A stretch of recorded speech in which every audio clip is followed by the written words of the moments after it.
Joe Little, managing editor of Majesty magazine, said Her Majesty, 95, may see a readjustment in her relentless itinerary following a night in hospital for unspecified reasons. He said, "The thing about the Queen TMS schedule is that it sometimes seems to be often all crammed together.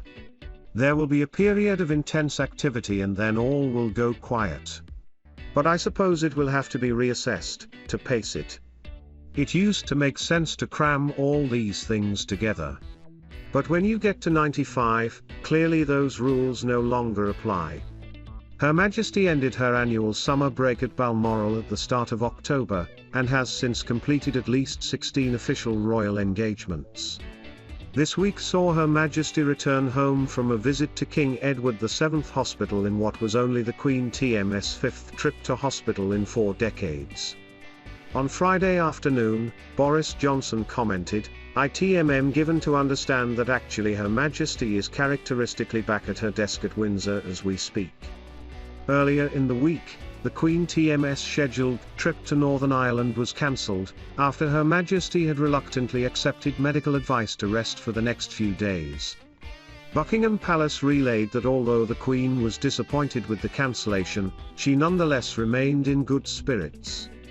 Reacting to the news, royal commentator Richard Fitzwilliams told Express.co.uk, "This cancellation will be of great regret to the Queen, who intensely dislikes disappointing people."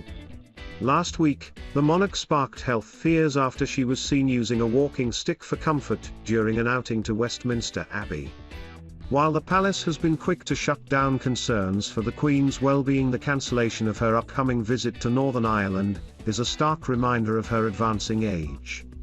Despite this, the Queen was spotted at a slew of royal engagements this week, including hosting a global investment summit from her home at Windsor on Tuesday evening.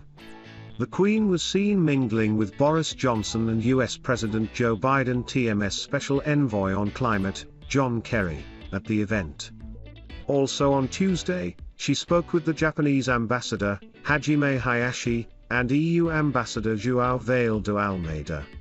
The previous day, she greeted New Zealand TMS Governor-General, Dame Cindy Kiro via Zoom. Over the weekend, the Queen was also seen enjoying the races at Ascot.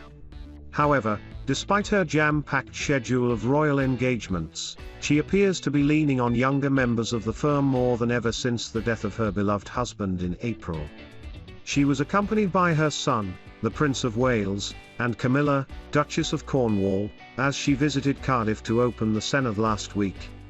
Mr. Fitzwilliams told Express.co.uk, she has been increasing her activities recently and opened the Scottish and Welsh Parliaments, as she is so important as a symbol of national unity. During the opening of the Welsh Parliament, however, Her Majesty was pictured using a walking aid once again, following her use of a walking stick for the first time in decades at an engagement in central London.